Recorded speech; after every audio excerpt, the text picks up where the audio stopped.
आपली जी कुलदेवी आहे, आपली कुलस्वामिनी आहे, जे आपलं कुलदैवत आहे, तर आपल्या कुलदेवीला आपल्याला 11 मंगळवार काही अतिशय महत्त्वाच्या अशा 2 वस्तू कुलस्वामिनीला अर्पण करायच्या आहेत.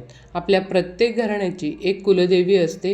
कुलदेवी आपल्या कुळाचा उद्धार करणारी असून वंशवृद्धी करणारी असल्याने प्रत्येकाने रोज आपल्या कुलदेवीचा देवघरामध्ये टाक असेल, मूर्ती असेल, फोटो असेल, तर त्या फोटोची किंवा टाकाची नित्यनियमाने पूजा करावी. त्याने ते आपल्या परिवारावरती, आपल्या कुटुंबावरती खुश राहून आपले व आपल्या परिवाराचं रक्षण करते. आपल्यावरती व आपल्या परिवारावरती येणारं संकट, विघ्न, आपत्ती दूर करते. त्या कुलदेवीच्या नित्यसेवेने सर्व प्रकारची सुखसंपत्ती आयुष्यात देखील वृद्धी होते. पण जर तुमच्या हातून आता कुलदेवीची सेवा घडत नसेल तर अनेक अडीअडचणींचा सामना तुम्हाला करावा लागू शकतो. बऱ्याच जणांना तर त्यांची कुलदेवीसुद्धा माहीत नसते. त्यामुळे या अडचणी त्यांच्या आयुष्यामध्ये येत असतात. आणि बऱ्याच जणांच्या बाबतीत सांगायचं म्हटलं तर त्यांच्या देवाऱ्यात कुलदेवीचा फोटो असतो, मूर्ती असते किंवा देवीचा टाक असतो, पण त्यांची सेवा त्यांच्या हातून घडत नाही. बऱ्याचदा खूप कष्ट मेहनत करूनही कोणत्याही कामामध्ये यश मिळत नाही किंवा नोकरी व्यवसायामध्ये तुमच्या घरामध्ये असलेल्या मुलामुलींचं योग्य वय उलटून गेलं तरी देखील विवाहाचे योग जुळून येत नाहीत. लग्न जमत नाही आहे आणि तुमच्या लग्नाला खूप वर्ष झाल्यानंतरही तुम्हाला संतान प्राप्ती होत नसेल, यासोबतच मुलांच्या करिअरबद्दल काही समस्या असतील तर त्या समस्या तुमच्या कुटुंबामध्ये सतत वादविवाद होत असतील, मतभेद, भांडण असतील, तर याचाच अर्थ आपल्या कुलदेवीचा कृपाशीर्वाद आपल्या घरावरती, कुटुंबावरती नाही आहे.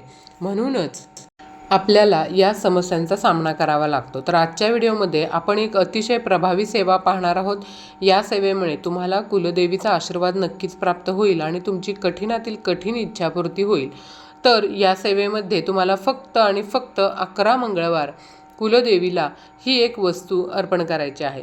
तर ही वस्तू कोणती आहे, त्यानंतर त्या वस्तूचं तुम्हाला काय करायचं आहे, अशी सर्व माहिती आपण आजच्या या व्हिडिओमध्ये पाहणार आहोत. त्यामुळे तुम्ही हा व्हिडिओ शेवटपर्यंत नक्की पहा आणि चॅनलवरती नवीन असाल तर सबस्क्राईब करा आणि व्हिडिओला एक लाईक करून कमेंटमध्ये तुमच्या कुलदेवीचा कृपाशीर्वाद तुमच्यावरती राहण्यासाठी आणि तुमच्या कुटुंबावरती राहण्यासाठी कुलदेवीचं तुमच्या नाव नक्की लिहा.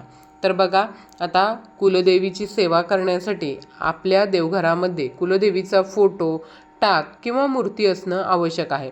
तो नसेल तर तुम्हाला तो आणून आपल्या देवघरामध्ये स्थापन करायचा आहे. कुलदेवी माहीत नसेल तर ती तुमच्या वरिष्ठ मंडळींकडून तुम्हाला माहिती करून घ्यायची आहे आणि त्यानंतर तुम्हाला देवी कुलदेवीच्या सेवेला सुरुवात करायची आहे. पण तुमच्या घरच्यांना देखील आता माहीत नसेल की आपली कुलदेवी कोणती आहे, आपलं कुलदैवत काय आहे, याविषयीची काही जरी माहिती नसेल तर त्यांनी कोणत्याही देवीची उपासना करायची आहे किंवा मग 99 मंत्राचा रोज 108 वेळा आपल्याला जप करायचा आहे. या उपायामुळे सुद्धा तुम्हाला तुमची कुलदेवी कोणती आहे याविषयीची माहिती मिळेल. तुम्हाला स्वप्नामध्ये एखादा दृष्टांत मिळेल किंवा तुम्हाला एखादं स्वप्न पडेल. स्वप्नामध्ये तुम्हाला काही ना काही आपल्या कुलदेवीचा संकेत कुलदेवी आपल्याला देत असते. तुमच्या जवळची एखादी व्यक्ती तुम्हाला तुमच्या कुलदेवीविषयी माहिती सांगेल, असा अनेक भाविक भक्तांचा अनुभव आहे. आपल्या घराण्याची जी ही कुलदेवी असते तिची सेवा आपण करतो त्यावेळी आपल्या मुलामुलींचं शिक्षण, करिअर, वर्तन योग्य प्रकारे होऊन त्यांचा विवाह योग्य उत्तमरित्या घडवून आणण्याचं कार्य हे आपली कुलदेवी करत असते. यासोबतच परिवाराचं आरोग्य उत्तम ठेवून बाहेरील बाधा, करणी, नजरदोष, नजरबाधा यापासून आपल्या कुटुंबाचं संरक्षण करते आणि सगळ्यात महत्त्वाचं म्हणजे आपली सर्व प्रकारची उन्नती करून आर्थिक बाजू भक्कम करते. त्यामुळं ज्यांना आपली कुलदेवी माहीत आहे त्यांनी निदान कमीत कमी वर्षातून एकदा तरी आपल्या कुलदेवीच्या मूळस्थानी जाऊन कुलदेवीचं दर्शन घ्यावं. आता बघा, कुलदेवीची ओटी भरावी, तिचा मानसन्मान करावा, नागघासणी करून क्षमा प्रार्थना करावी आणि सर्वांच्या सुखाची विनंती करून मग परत घरी यावं. अशा प्रकारे आपल्याला कुलदेवीची सेवा करायची आहे. आता तिथून आल्यावरती घरात रोज तिची पोथी, पारायण, स्तुती, मंत्र जप दोन्ही वेळा आरती करावी. त्यानं ती कायम आपल्या कुटुंबावरती प्रसन्न राहते. तर पहा, ही जी सेवा किंवा उपासना, आराधना आपल्याला देवीची करायची आहे तर ती आपल्याला इच्छित कार्यासाठी करायची आहे. इच्छा आता तुम्ही कोणतीही घेऊ शकता. मग तुमची कोणतीही इच्छा असू शकते, म्हणजे तुमच्या मुलाला मनासारखी नोकरी मिळावी किंवा मुलीचा विवाह योग जुळून यावा किंवा उद्योगधंद्यामध्ये प्रगती व्हावी, उपवर मुलगा असेल मुलगी असेल त्यांचे विवाहाचे योग लवकर जुळून यावेत किंवा तुमच्या लग्नाला बरेच दिवस झाल्यानंतरही तुम्हाला मूल होत नाही आहे, म्हणजे संतान प्राप्ती होत नसेल, तर त्या इच्छित कार्यासाठी आणि सगळ्यात महत्त्वाचं कारण ते म्हणजे आर्थिक भरभराटासाठी देखील तुम्ही ही सेवा निश्चितच करू शकता. पहा, ही जी सेवा आहे ती कुलदेवीच्या वाराप्रमाणे करायची असते. तर तुमची कुलदेवी ही तुळजापूरची तुळजाभवानी असेल तर तिचा वार हा मंगळवार असतो. सगळ्यात आधी तर तुम्हाला तुमच्या कुलदेवीचा वार माहिती करून घ्यायचा आहे. जसं की 3.5 शक्तिपीठं आहेत, ज्यामध्ये तुळजापूरची तुळजाभवानी आहे. त्यानंतर वणीची देवी सप्तशृंगी माता आहे. तुळजापूरची तुळजाभवानी आई असेल किंवा सप्तशृंगी देवी असेल किंवा माहूरची रेणुका माता देवी असेल, यांचा वार जो आहे तर तो मंगळवार आहे. आणि आपल्या कोल्हापूरच्या महालक्ष्मीच्या देवी आईचा वार जो आहे तर तो शुक्रवार आहे. तर तुमची ही जी देवी असेल, कुलदेवी असेल, तिच्या वाराप्रमाणे तुम्हाला ही सेवा सुरू करायची आहे. या 3.5 शक्तिपीठांव्यतिरिक्त तुमची दुसरी कोणती कुलदेवी असेल तर तुम्ही तिच्या वाराप्रमाणे ही सेवा सुरू करू शकता. मंगळवार आणि शुक्रवार हे 2 देवीचे वार असतात आणि ते मानले जातात. त्यामुळं तुमच्या देवीच्या वाराप्रमाणे 11 मंगळवार किंवा मग 11 शुक्रवार तुम्हाला ही सेवा सुरू करायची आहे. तर त्या दिवशी तुम्ही या ज्या सेवेला सुरुवात करणार आहात ना, या सेवेला मध्ये जो पहिला मंगळवार आहे त्या दिवशी सकाळी पहाटे लवकर उठायचं आहे. उठल्यानंतर आपल्या घराची अंगणाची स्वच्छता करून घ्यायची. त्यानंतर आंघोळ करायची आहे आणि मग 11 मंगळवार किंवा 11 शुक्रवार तुम्हाला तुमच्या उंबरठ्यावरती सर्वप्रथम उंबरठा पुसून घ्यायचा आणि हळदीचं लेपन करायचं आहे. त्यानंतर सगळ्यात आधी तुम्हाला देवपूजा करायची आहे. देवपूजा करून झाल्यानंतर मग या सेवेसाठी तुम्हाला संकल्प करायचा आहे. आता संकल्प कसा करायचा हे मागच्या व्हिडिओमध्ये आपण बघितलेलं आहे. संकल्पामुळे आपण त्या सेवेशी जोडले जातो, बांधले जातो आणि ती सेवा आपल्याकडून करून घेतली जाते. त्यानंतर आता शुद्ध गाईच्या तुपाचा दिवा एक लावायचा, कारण कोणतीही सेवा ही अग्निदेवतेच्या साक्षीने केल्यानं ती भगवंतापर्यंत लवकर पोचते. त्यामुळं आपल्याला सर्वात प्रथम दिवा आवर्जून लावायचा आहे, धूप लावायचा आहे. आता तुपाचा दिवा लावणं शक्य नसेल तर तुम्ही तिळाच्या तेलाचा दिवा लावला आई भगवतीसाठी तरीसुद्धा चालू शकतो, किंवा तुमच्या देवघरामध्ये जो कोणता दिवा तुम्ही लावता तो साध्या तेलाचा दिवा असेल तर तरी देखील चालणार आहे. कुठलीही सेवा फक्त मनापासून केली ना, अंतकरणापासून केली तर ती भगवंतापर्यंत नक्कीच पोचते. तर तुम्ही ही सेवा निश्चितच करू शकता. त्यानंतर तुमच्या कुलदेवीचा फोटो असेल किंवा मग मूर्ती असेल तर फोटो असेल तर फोटोला तुम्ही थोडंसं पाण्यानं शिडकवा पाणी आणि स्वच्छ पुसून घ्या. आणि मूर्ती किंवा मग जर टाक असेल तर टाकाला किंवा मूर्तीला एका तामणामध्ये घ्यायचं आहे आणि त्यावरती तुम्हाला अभिषेक करायचा आहे. आता अभिषेक करण्यासाठी तुम्ही पाण्याचा, पंचामृताचा किंवा मग कच्च्या दुधाचा 5-5 वेळा पाण्यानं अभिषेक करायचा आहे. आणि त्यानंतर परत आपल्याला स्वच्छ पाण्याने मूर्ती धुवून पुसून घ्यायची आहे. आणि हे पाणी जे आहे, म्हणजेच हे तीर्थ जे आहे ते तीर्थासमान पाणी आपल्याला कुटुंबातील सर्व सदस्यांना थोडं थोडं घ्यायचं आहे किंवा प्राशन करायला द्यायचं आहे.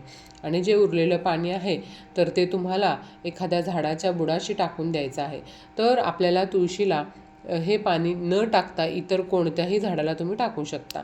त्यानंतर कुलदेवीचा फोटो किंवा मूर्ती टाक आपल्याला एखाद्या चौरंगावरती किंवा मग पाटावरती तामण घेऊन त्या तामणामध्ये ती मूर्ती टाक किंवा फोटो ठेवायचा आहे. आणि सगळ्यात पहिली जी सेवा करायची आहे ती म्हणजे कुंकुमार्चन.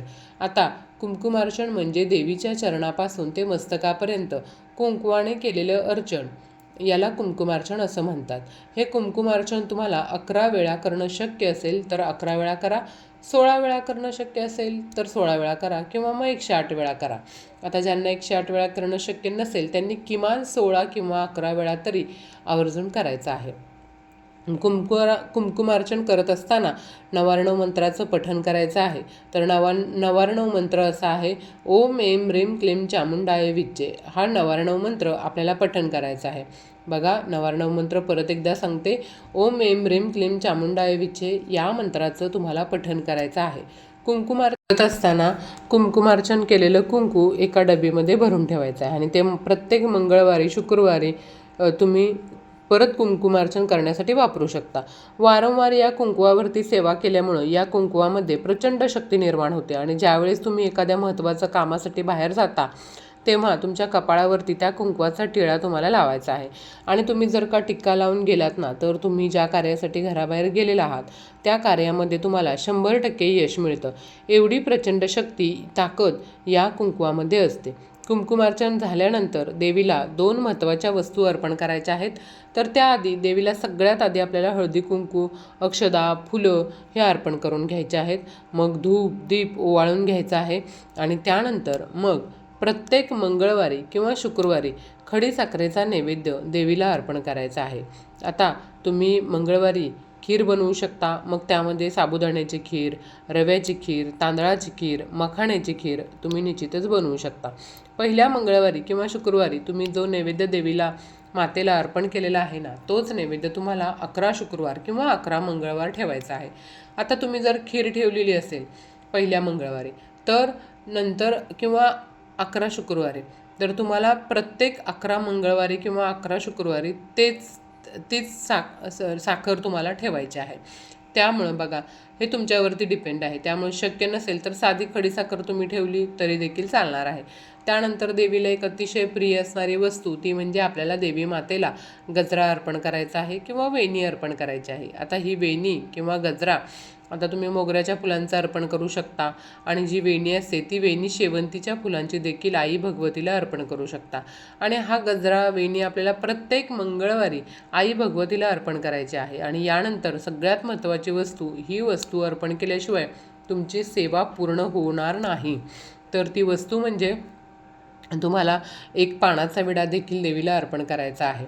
तर बघा, हा पानाचा विडा तयार करण्यासाठी तुम्ही 2 विड्याची म्हणजेच खाऊची पानं काही ठिकाणी म्हटलं जातं बघा, ती विड्याची किंवा खाऊची पानं घ्यायची आहेत. त्यावरती थोडासा चुना लावायचा, बडीशेप टाकायची, थोडीशी खडीसाखर ठेवायची, 2-3 केसराच्या पाकळ्या आवर्जून टाकायच्या आहेत आणि त्यावरती तुम्हाला आठवणीनं एक विलायची देखील ठेवायची आहे. वेलायची म्हणजेच वेलची सुद्धा ठेवायची आहे. विलायची ही माता लक्ष्मीला, आई भगवतीला प्रसन्न करण्यासाठी खूप प्रभावी मानली जाते. आता विलायचीला काही ठिकाणी वेलची असं सुद्धा म्हटलं जातं बघा. तर हिरवी वेलची आपल्याला ठेवायची आहे आणि हा जो पानाचा विडा आहे तो तयार करायचा आहे. आता या पानाच्या विड्यावरती तुम्हाला अजून एक सगळ्यात वरती बघा, अजून एक चांगली एक फूल असलेली लवंग ठेवायची आहे. म्हणजे तुटलेली फुटलेली कुठेही लवंग ठेवायची नाही, पूर्ण फूल असलेली अशी लवंग त्या विड्यावरती लावायची आहे. आपल्याला अशा प्रकारे हा पानाचा विडा देवीला अर्पण करायचा आहे. हा विडा तुम्ही जो आहे तर तो खलबत्त्यामध्ये कुटून त्याचा तांबूल तयार करून देवीला अर्पण करू शकता. मंगळवारी ही सगळी सेवा झाल्यानंतर तुम्हाला सकाळ संध्याकाळ आई भगवतीची आरती करायची आहे. आता आरती करत असताना किमान एक वेळेस तरी आपल्या कुटुंबातील जेवढ्या व्यक्ती आपल्या कुटुंबामध्ये आहेत तेवढ्या सर्व व्यक्ती, सगळे सदस्य त्यांनी आरतीला, सकाळच्या आरतीला नाही शक्य तर संध्याकाळच्या आरतीला सगळ्यांनी हजर राहायचं आहे असं त्यांना आपण अगोदरच सांगायचं आणि सगळ्यांनी मिळून मिसळून मग ही आरती करायची आहे. इतर वेळी घरातील कर्त्या पुरुषांनी किंवा मग कर्त्या स्त्रीने घरातील आरती केली तरी देखील चालेल. त्यानंतर देवीकडे क्षमायाचना करावी की माझ्याकडून नित्यसेवा तुझी घडली नाही, पण इथून पुढं मी तुझी सेवा करेल. माझ्या कुटुंबावरती तुझा आशीर्वाद, कृपाछत्र असंच कायम राहू दे. माझ्या चुका तू पदरात घे आणि माझ्या इच्छा, आकांक्षा, मनोकामना पूर्ण कर, अशी प्रार्थना आई भगवतीकडे आपल्याला करायची आहे. देवीला आपण जो नैवेद्य अर्पण केलेला आहे त्यामध्ये खडीसाखर आणि तांबूल तर तो नैवेद्य आहे. तर त्याच दिवशी किंवा तुम्ही दुसऱ्या दिवशीसुद्धा कुटुंबातील सर्वांनी मिळून हा नैवेद्य खायचा आहे.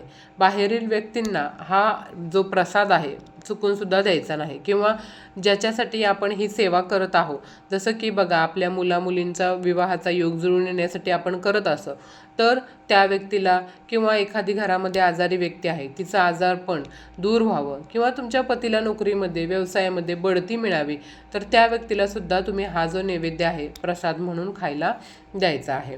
आणि जर तुमचे मुलं किंवा मुली त्यांच्यासाठी तुम्ही सेवा करताय, ते तुमच्याजवळ राहत नसतील किंवा मग नोकरी व्यवसायाच्या निमित्तानं कुठे बाहेरगावी वगैरे असतील, तर अशा वेळेला हा जो नैवेद्य आहे तर तो घरातील कर्त्या पुरुषाने किंवा कर्त्या स्त्रीने खाल्ला तरी देखील चालू शकेल. तर बघा, सेवेदरम्यानचं तुम्हाला तुमच्या कुलदेवीचा आशीर्वाद लाभू शकतो, पण जर तुमची इच्छापूर्ती झाली तर तुम्हाला तुमची संकल्पित सेवा जी आहे ती मात्र पूर्ण करायची आहे, ही गोष्ट लक्षात ठेवा. तर अशी ही देवीची विशेष सेवा तुम्हाला सलग 11 मंगळवार किंवा 11 शुक्रवार करायचे आहे.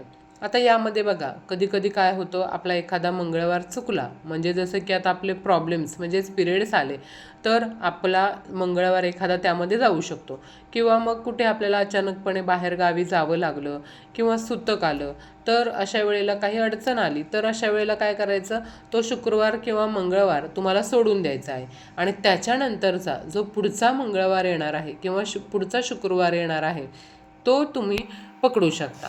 परंतु आपल्याला ही जी सेवा आहे तर ती पुढं तशीच चालू ठेवायची आहे. सेवा पूर्ण झाल्यानंतर संपूर्ण कुटुंबानं तुमचं जे काही कुलदेवतेचं स्थान असेल त्या मूळ तीर्थपीठावरती जाऊन दर्शनासाठी आवर्जून दर्शन घ्यायचं आहे. जात असताना देवीच्या कुलाचारासाठी सर्व साहित्य सोबत न्यायचं आहे. तिथे जाऊन देवीचा मानसन्मान करायचा. तुमच्या कुटुंबावरती तिचे आशीर्वाद राहावे यासाठी आई भगवतीकडे प्रार्थना करायची आहे. तुमची इच्छापूर्ती झाल्यानंतर कुलदेवीच्या मूळस्थानी जाणं तुम्हाला लगेचच शक्य नसेल, तर अशा वेळेस तुम्ही इच्छापूर्ती झाल्यानंतर वर्षभराच्या आत तिथं जाऊन कुलदेवीला सांगितल्याप्रमाणे तुम्हाला यथाशक्ती मानसन्मान करायचा आहे. तर अशा प्रकारे आपल्याला आपल्या कुलदेवीची सेवा करायची आहे, आणि 11 मंगळवारी किंवा 11 शुक्रवार आपल्याला या वस्तू कुलस्वामिनीला अर्पण करायच्या आहेत. तर हा महत्त्वपूर्ण व्हिडिओ आवडला असेल, व्हिडिओतील माहिती उपयुक्त वाटली असेल तर व्हिडिओला एक लाईक नक्की करा आणि चॅनलला सबस्क्राईब करून आम्हाला प्रोत्साहित करा. तसंच हा व्हिडिओ जास्तीत जास्त लोकांना शेअर करा. धन्यवाद. श्री स्वामी समर्थ.